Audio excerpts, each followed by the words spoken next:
Can you hear me? You can hear me. I can hear me. I'm Pastor Tracy. I'm a great believer in Jesus Christ. I sound funny, like all the time, or just in this mic? Well, we got a new sound board, so it may take a minute to get it where we want it. Is it sounding better? Sounding better? They're getting better then. Give them a hand. They're getting better.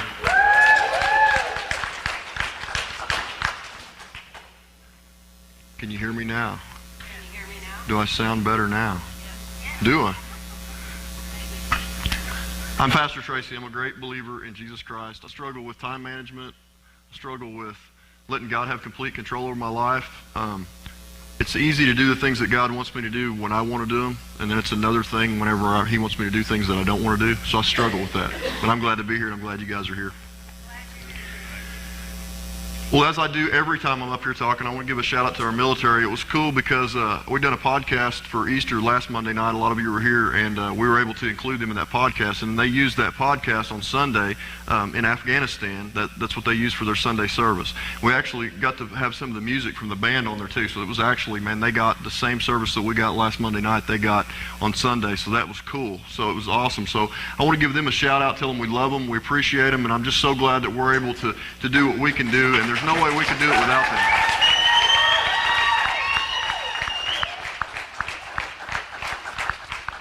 It just amazes me, you know, the stuff that they have to go through so that we can get what we have here tonight. I mean, and that's what it's all about. And we can't say thank you enough to you guys. I can't wait till you get back here, you guys and girls, and are sitting in these seats and are actually here at a part of this with us. You're already a part of it, no matter where you're at. But we can't wait till you're sitting in here. And these empty seats are for you, so we appreciate you.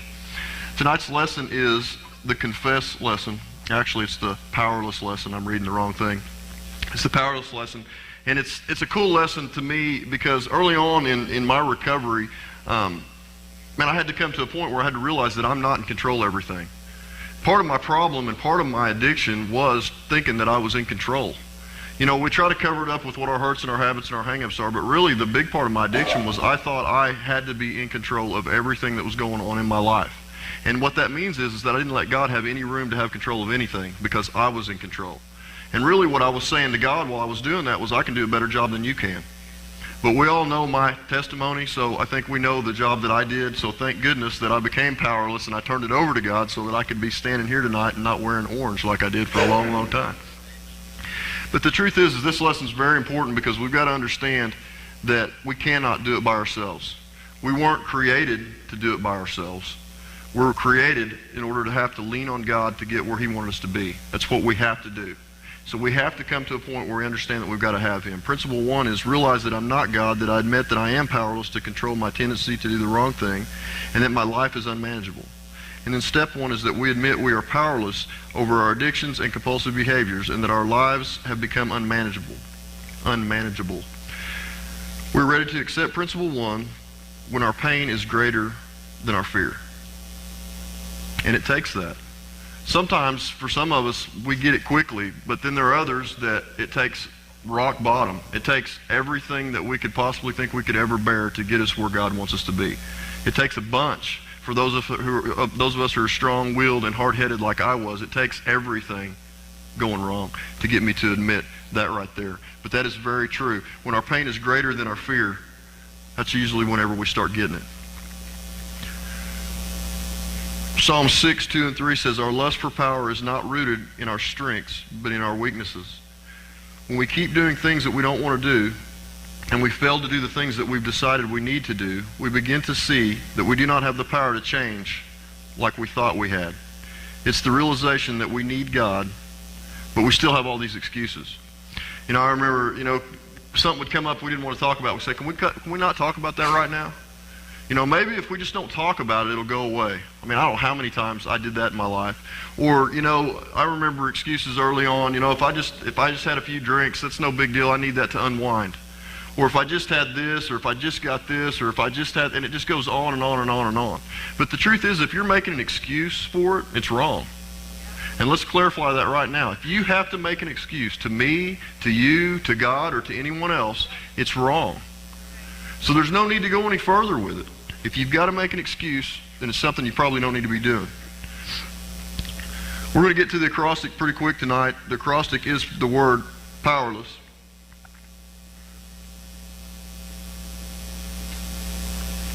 And the P in powerless is for pride.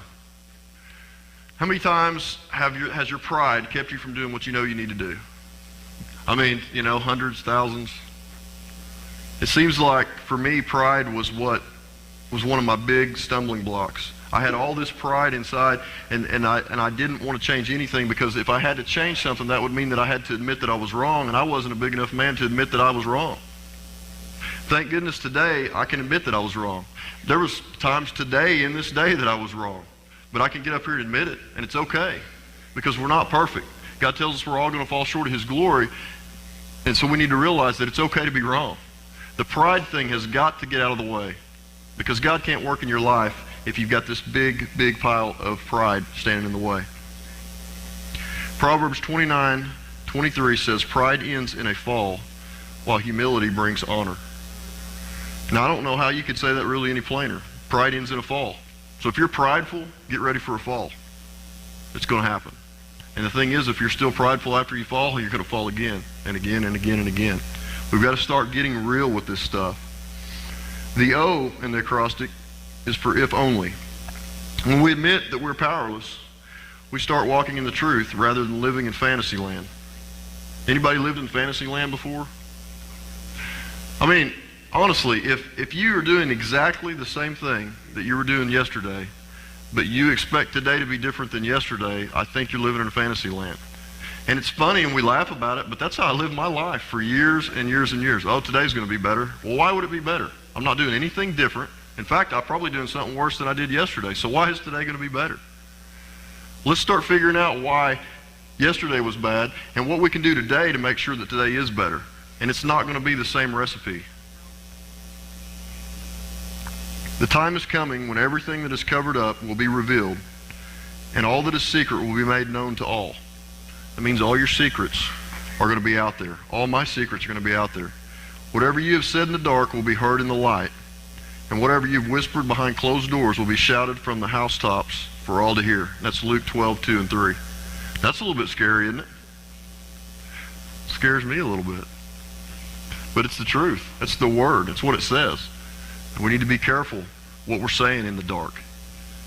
We need to be careful how we're acting. We need to understand that God sees everything, and we're so worried about what the world thinks or what our neighbor sees or what the person sitting beside us thinks. We're so worried about all that. I mentioned it last week about getting the chips. We're so worried about going to get the chip. Oh, somebody's going to know I got an issue. Well, here, let me fix that problem for all of you. Everybody in this room has an issue. There is nobody sitting here that ain't screwed up. If you were, you wouldn't be in Celebrate Recovery.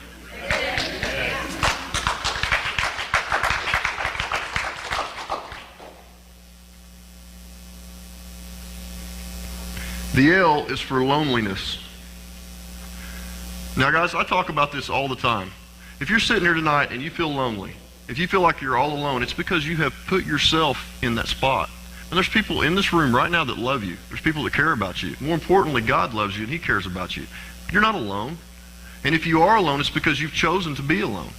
Loneliness is a choice. It's a choice that we can make.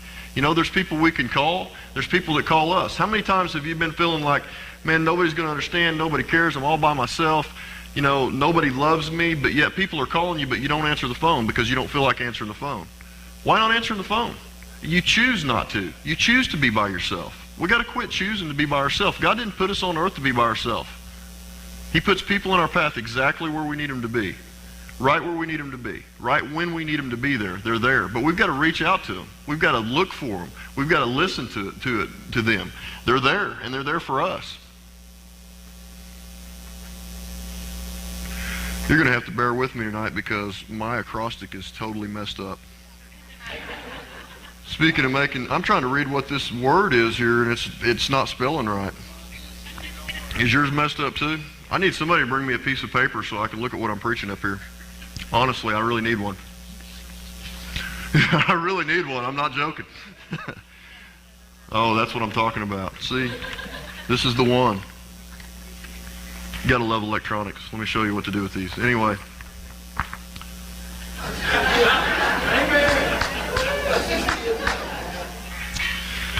I don't know what that spelled, but it wasn't powerless. So we're gonna go with this piece of paper here because it spells powerless. So how many letters did I skip? That's what I really need to know. Okay, here we go. See, that's what I'm talking about. Thanks for your honesty. So we need to understand that the W is worry. Hey, I didn't say I know how to spell. And I've got to be honest with you, I forgot my watch tonight, which means that this could go a long time. I'm just saying, I don't have any idea what time it is, and I just shut the only clock off that I had. They'll just mute the mic whenever. Oh, look at this. Wow. So the W is worry. Do not worry how long I go tonight. Here's the thing. It tells us in the Bible that today has enough worries of its own for us to be worrying about tomorrow. But so many of us live our lives in tomorrow. We're so worried about what's going to happen tomorrow that we don't stop and look about what's happening today. We need to get real with where we're at today. Because the fact is what we decide to do today is going to affect what tomorrow is. So let's get right with God now. Let's realize that we've got to turn this over to Him. Without Him, we can't do it. Let's admit that tonight. Let's just say, you know what? Right now, say it with me. Say, God, I need you. Say it again. God, I need you. Isn't that the truth?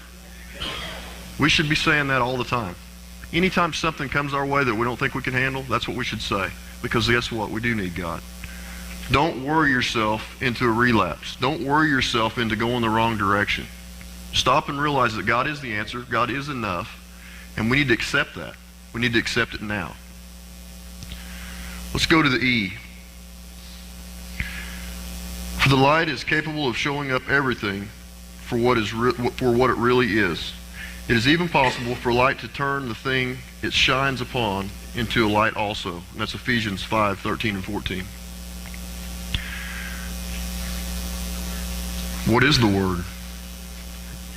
I'm waiting on TJ to put this thing up here. Son, you got to go with me. Escape. See, I have a blank piece of paper, so I'm doing this with you guys. I just want you to know that. The E is for escape. You know, the funny thing about this escape is that what all have we used, and I'm not going to make you say it out loud, but you know in your head what I'm talking about. What have you used for an escape? You know, some of us it's alcohol, some of us it's food, some of us it's drugs. What do we use for an escape? What is it that you put in the place of God in your life? I mean, that's the question. What's your escape? Because it's time to take whatever it is that you've been escaping into and replace it with God. Because that's when you're going to start overcoming these things that you don't think you can overcome. The E is escape. We need to quit trying to escape. We need to face it. And how do we do that? By admitting that we're powerless to handle it on our own, and it's going to take God in our life to get us to that point. You know, I remember I had so many things going on in my head that I just didn't want to deal with, and so time after time after time, I just continually, I would go from one thing to another to another to another trying to get by. But the problem with it all is that I never got past anything because I was too busy. You are just a really great wife, Shannon. Give her a hand. Hey, now I know what the answers are. But time after time, I just turned, you know, I'd have a problem come up, so I'd turn to this to try to get past it. Well, then I'd get past that problem through whatever I was doing, so I'd go to the next one, and then I'd go to the next one, and I just continued to find more and more and more things to try to help me to ease the pain. And it was drugs, and it was alcohol, and it was women, and it was money, and it was just on and on and on and on and on. And the problem was when I finally got to a point where I wanted to get my life right, I hadn't fixed anything. All I had done my entire life was cover everything up with something else. And so now, instead of having that one little problem that I had to begin with, I had 1,000 problems that I'd covered up my entire life. So I had to go back all these years in my recovery. I'm still in the process of going back and trying to solve some of those problems that I didn't want to solve, that I had too much pride, or that I had too much fear, or that I had something else that I was putting in the way in front of, and that made it so hard for me to stay clean and on the right track. So what do we got to do? We got to start fixing these as they come our way, one at a time. You know, it says take one step at a time. Well, we need to solve one problem at a time. We need to do one thing at a time. We don't need to overload ourselves. So we need to understand that escape thing is not an escape at all. That's a lie. There's nothing you can go do that's going to fix your problems except face up to them. Understand that you're powerless to overcome them without God. Let God become part of your life. Start using God in your life. Allow Him to speak into your life. And then all of a sudden you're going to start solving them problems. You don't have to escape anymore. That's where we have to be in our lives. The R is for resentments. And it's easier when I have the answers. If they're suppressed and allowed to fester, resentments can act like a cancer. Isn't that the truth? You know, how long are we going to let what's happened to us yesterday or last year or when we were a kid, how long are we going to let that rule our life? How many more days are you going to let it make you cry? How many more days are you going to let it make you sad? How many more days are you going to let it take away your hope and your joy? How many more days are you going to do that? Because it's your choice. God's standing there and he's saying, if you hand this to me, if you quit trying to escape the wrong way, if you quit trying to solve these problems the wrong way, and you hand this over to me, I'm going to take your pain away, and I'm going to make your life worth living. That's what he tells us he's going to do. So why don't we do it? I don't want anybody here to leave out of here and go down the road and pick back up what they had when they walked in here with. I want us to learn, and I say us because I'm still learning this too. I want to be able to turn this stuff over to God and let go of it and not suffer through it like I have been. Man, there's some things that happened to me when I was a kid, some different things that went on that, yeah, I could let define my life, and I did do that for a lot of years, but I choose not to do that anymore. I let God define my life today. I handed that stuff to God. I don't have to hate people for what they may have done to me. I don't have to be upset to people for what they've done to me. If you had something done to you when you were young, let me be the first one to tell you, you know what? I am so sorry, but so is God. But you know what? God's great enough that he can overcome anything that happened to us. Anything. There's nothing we've been through or nothing that you've done to someone else that God isn't great enough to overcome. So tonight, let's understand that we need to rely on God. These resentments are tearing us apart. And Paul tells us in Ephesians 4:26 and 27, in your anger, do not sin. Do not let the sun go down while you're still angry. And do not give the devil a foothold. You know, you talk about this devil a foothold thing. You know, I heard that for years before I really got into the ministry, and I was like, what do you mean give the devil a foothold? But the truth is we go through this deal where we're telling the devil what he needs to do. For most of my early on in my addiction, trying to overcome it in my recovery, I would say, you know what, God, if I never see that drug again, I'll never do it.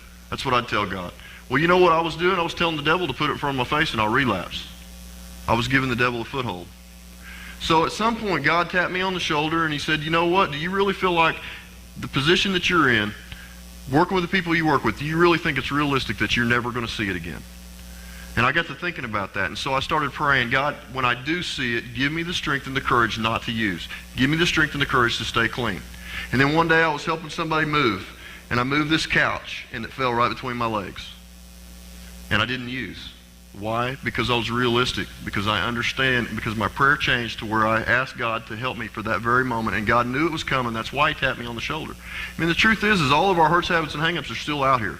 They're here everywhere. If you struggle with drugs and alcohol, they're all over the place. They're everywhere you turn. You can go out here and turn right or left, and you're going to end up there. It's there. We've got to be realistic about it. But if we start right now tonight praying for God to help us before we're tempted, guess what? We'll be able to overcome the temptation. We'll be able to stay clean. We'll be able to stay happy. We'll be able to stay joyful. These are choices that we've got to make. The resentments will just turn you into going back and trying to get that escape that you've done your entire life. And what's that do? It just gives you a temporary fix. It's just a temporary fix. There's nothing this world has to offer that's going to make your pain go away. The world can't do it, but God can. And that's what we've got to focus on. The L stands for loneliness. If we try to maintain our false power, we become isolated and alone. Anybody here ever felt isolated and alone? Me too. When you admit you're powerless and you start over and you start to face reality, you'll find that you do not have to be alone. You don't ever have to be alone again. Loneliness is a choice. And if you're with Christ, you never have to walk alone again. You know how good that feels to know that I don't ever have to be alone again? You need to feel that too. You don't ever have to be alone again. Continue to love each other with true brotherly love. Don't forget to be kind to strangers, for some who have done this have entertained angels without realizing it. It's Hebrews 13:1 and 2. You know, every time that I hear that verse, I think about, the Walk to Emmaus, which is another ministry that some of us here have done, and me and Shannon are really involved in.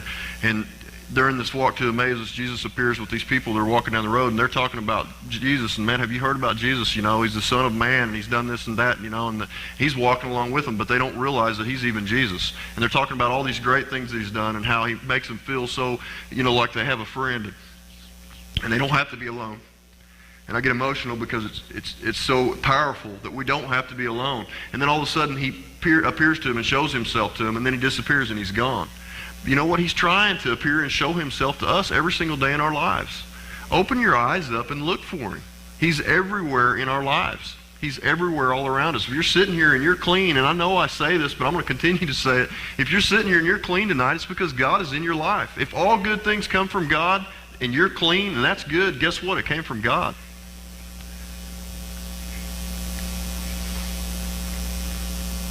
Jesus is walking right beside us. The E is for emptiness. Jesus said, my purpose is to give life in all its fullness. That's John 10:10. And let him inside of you. He wants to give you a full life, a happy life, a joyful life. He wants to see the smile on your face. He wants you to be proud of who you are. He wants you to love yourself just like he loves you.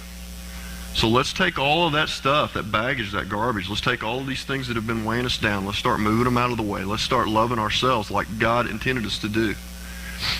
Let's get rid of the emptiness. His purpose is to give us life in all of its fullness. I mean, isn't that why we're here?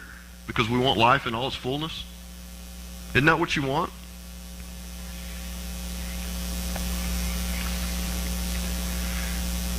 The first S is for selfishness. Now let's be honest, you know, hurts, habits, and hang-ups, man, they're selfish. Big part of my life, I had a choice between my kids or my addictions. And I chose my addictions many, many times. Thank God I don't have to do that anymore. Selfishness is another one of those things that's a choice. You know what? We need to realize what's important to us, but we also need to look at that and realize what kind of an effect what we're doing for ourselves has on all those people around us. The truth is the ones that love us the most are the ones that we hurt the most. They're the ones that our choices affect first and the most. And most of the time that's our kids and our parents and our brothers and sisters. It's our loved ones. It's our best friends, our wives, our spouses, or, you know, our husbands. Those are the ones that get hit the hardest. Why? Because our selfishness has a direct impact on their life. I've known people who have come to recovery thinking that the Lord's Prayer was, Our Father who art in heaven, give me, give me, give me, give me, give me, give me, give me. That's the truth.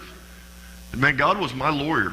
Only communication or relationship I had with God is when I was in trouble, backed into a corner, and I couldn't see a way out. I would say, oh God, please get me out of this. Oh God, if you get me out of this, I will never do it again. Have anybody here ever said that?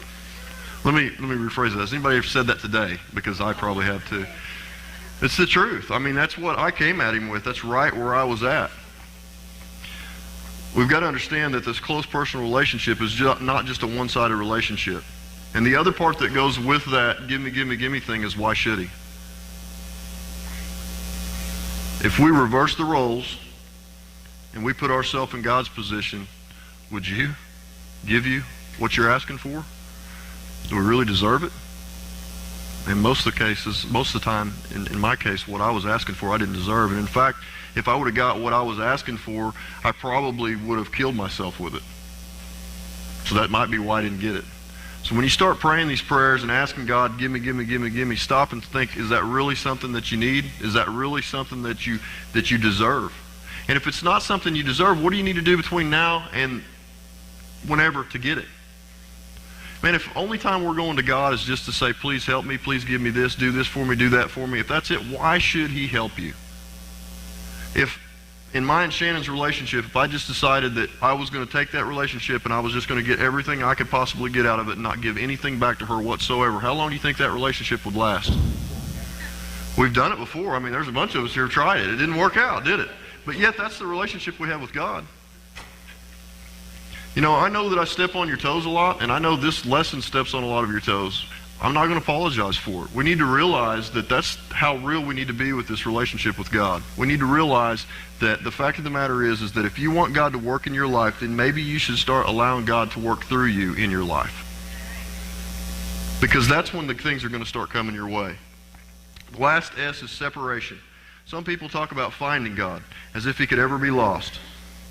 Separation from God can feel real, but it's never permanent. Remember, he seeks the lost, and when we can't find God, we need to ask ourselves, who moved? Because I'll give you a hint, it wasn't him. He's still right where he always was. So we need to understand not to separate ourselves from God. We need to be moving closer to God. Everything we do and every step we take should be closer to God.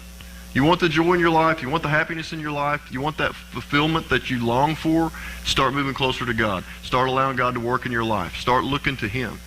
Start praying to him and thanking him for the things that you have in your life just as much as you are praying to him to give me. Are you ready to truly begin your journey of recovery? Are you ready to stop denying the pain? Are you ready to stop playing God? Are you ready to start admitting that you're powerless? To start admitting that your life has to become manageable and that it's unmanageable right now. If you are, man, share that with somebody. Talk to somebody about where you're at in your life. Don't just sit here and expect something to happen to you. Get up and make something happen to you. Get up and do something. You know what? I tell everybody that they say, where's all your joy come? My joy comes from giving back. When I look out here and I look around this room and I can go just right across this room and see miracle after miracle after miracle. I see restored marriages. I see people going to heaven that weren't going to heaven a week ago, a month ago. I see people that didn't know God last month that now have a close personal relationship with God. People that have got jobs, people that have got houses. I mean, look around you because they're represented in this room right here. This is the smallest group that we've had in about 7 or 8 weeks. I think everybody's wore out and full from Easter.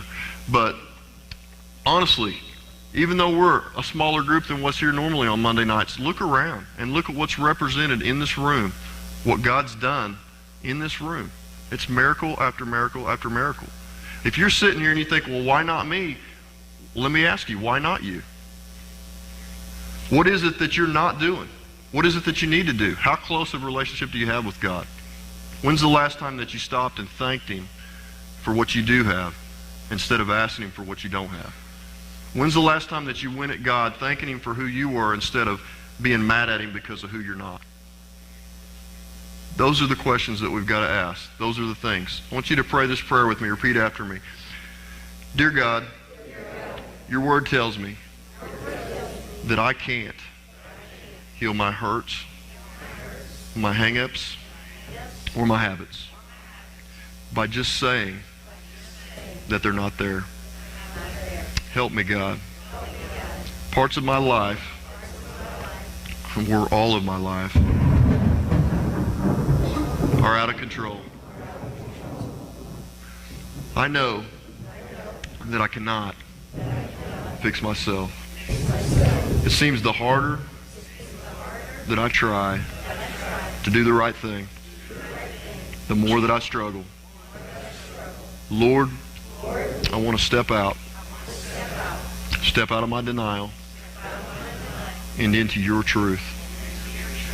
I pray, Lord, for you to show me the way. In your son's name, amen. Now I'm going to have the band come up. We're going to play a song. I know we went a little bit over tonight. I told you I didn't have my watch, so you had a warning. Yeah, but I moved it out of the way. I don't know how to operate that. This is non-electronics night. But I know sometimes it feels like I'm stepping on your toes, and it's not me stepping on your toes, it's God. But I don't want anybody to leave here tonight that doesn't realize where they stand with God. Whether it's in the right spot or the wrong spot, we've got to identify where we're at in order to get better. So if you're sitting here tonight and you felt like I was preaching at you and you thought, man, you know what, I don't have that relationship. Well, there's no better time than tonight to make that commitment. Why would you want to wait until tomorrow? If it's pain and misery that led you up to coming in these doors, why would you want to leave here with that same pain and misery? Why don't you want to do it right now? We're going to do these blue chips, and they're just a blue chip. I mean, it's just a blue chip. But what it does is it reminds me of what I'm giving up. So if you're here tonight and you want to restore your relationship with God, man, come up here and get one of these to represent that. If you're here tonight and you don't know where you stand with God, come up and pray with one of us leaders so that when you leave here, you know where you stand with God. If your relationship is not where it should be, come up and get one of these. And let's tonight make your relationship start headed where it should be. It's not a quick fix. We're not going to just flip a switch or something's not just going to miraculously happen, or thunder and lightning and all of a sudden everything's perfect. But if you don't start working towards it tonight, when is it ever going to change? So we're going to do this music. I'm going to get up here. I'm going to have Shannon come up. And if you're led to come up and get one of these chips, then come up and get one of these chips.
prayer tonight. I want you guys to pray with me. So let's go to the Lord in prayer. Dear Heavenly Father, God, I just thank you for tonight, God. I thank you for the commitments that were made here tonight, Lord. I thank you for just opening our eyes to where we need to be with you.